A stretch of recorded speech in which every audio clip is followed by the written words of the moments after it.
I stand with Father and what he wants released in this situation. It could have literally been one of y'all, and you just aren't physically aware of it here in your brain. You haven't remembered it yet, but you will. And can I ask whoever does remember when it was you, please let us know. I'm serious. I'm not joking. Because that is who we are. That's how we move, live, and have our being. But religion gives us the context, a framework that the best way to represent Father is to show compassion and have certain behavior. And please, you all know I love Israel. I'm with, I don't, it's not a with or without, it's not a for and against. For me, I stand with Father. And I only do what I see my Father doing. That is the posture of my heart.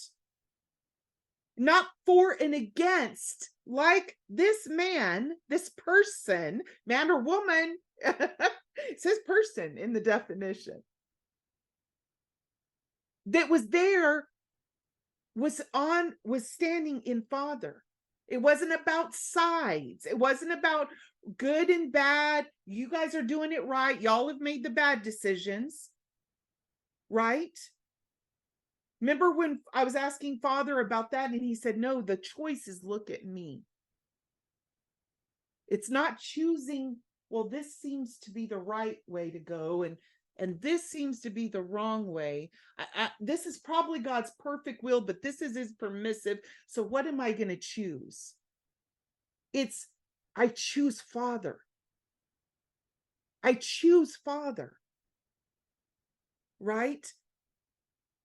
About 4 weeks ago, I was asking the Lord, I was just kind of going over my calendar, and I was aware, okay, Greg was going to be speaking, and then Jay Bennett was going to be speaking, and then I would be sharing again. And I just swiftly asked the Lord, what are you thinking you want me to talk about? What's on your heart for that Sunday? And he very clearly said, I want you to share 2 testimonies. And you guys have heard, some of you have heard the entirety of both of these.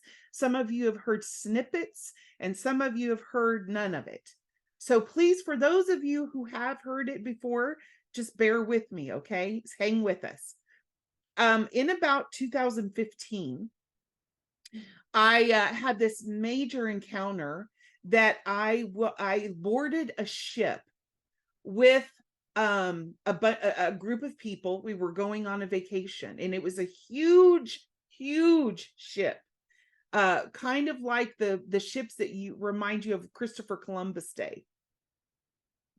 And we boarded this ship to go on this incredible vacation, and we were so excited about it, and just the buzz, the frequency in the air was just excitement and happiness and all of that. And suddenly I started feeling the frequency shift. Something was changing, and I couldn't see or discern clearly what was going on, but I could feel it in the air.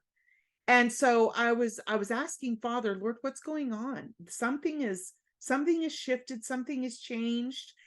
And suddenly this being came by, this little group and I, we were standing together, and they said, the being said, you need to declare your solidarity, and then walked on. And I thought, what? And I noticed kind of in the, ways away from me, a small group of people started gathering over here on the right and over here on the left. And I was like, well, that's interesting. And I said, Father, what do you think? And he said, don't say a word. And it wasn't about don't speak. It was, do not do that. Do not go along with what they're saying with declaring your solidarity. And I was like, oh, okay. No, we're going to sit right here. So then a little while, we're watching this craziness go on as more and more people gather kind of out and away from us to our right and left. And this being comes by again and leans in, and this scowl says, you need to declare your solidarity. and keeps going. And I was like, Father? And he said, nope. And so okay. And watching the group get larger and larger on either side. And a third time, this being came by, got right in my face, almost nose to nose, and loudly said in just this angry, why are you not declaring your solidarity? You need to declare your solidarity.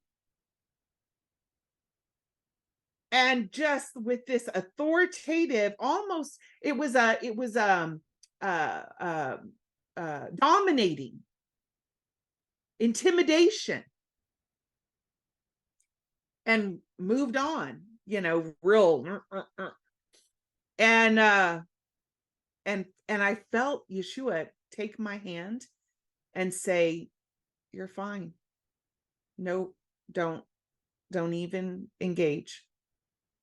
And so I watched as the crowds began to be so big. And interestingly enough, we're standing there, this little group and I, and suddenly these beings that had made themselves, declared themselves the leader of each side, began to posture against each other, just shouting all kinds of filth and demeaning, vile things at each other to lord over the other one, trying to take authority over everything and be the one, be the voice, right?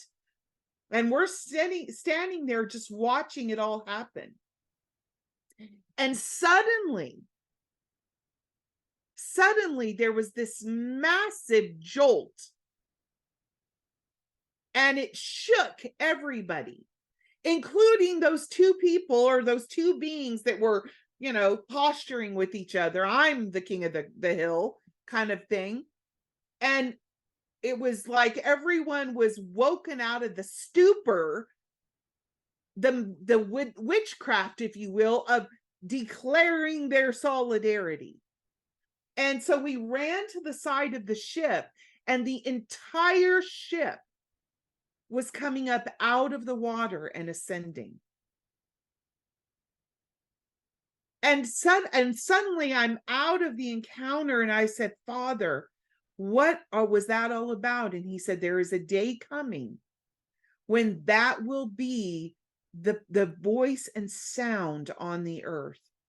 And you must position yourself in me to say and speak the things that I am doing, and only those things, not the things of the earth that divide man from man, good from evil, all of that stuff. And since then, I'm like, okay, Father, that is the position of my heart. So this very verse that Dad was quoting from Joshua 5, no, I am not for either side. I am here as the voice of my Father to frame up something that he desires done. And one of the things that we must realize is it's about our obedience. The outcome is not, sometimes we have the unspoken thought or belief system because of the outcome that shows that Father was for one and against another. The outcome isn't the point. The outcome isn't the point. Obedience is the point. Jesus said it best when he's in the Garden of Gethsemane. What does he say? Father, not my will, but yours be done. That is our posture. That's the posture of our heart. Not my will, but yours be done. Because the outcome does not determine whose side Father was on. And that framework of belief is a religious, earthbound, tree of knowledge, right or wrong, belief system structure. That is not how our Father functions, because right, he sees from the beginning to the end, and well, beyond that. He's outside of time. So it's not about outcomes, proving sides.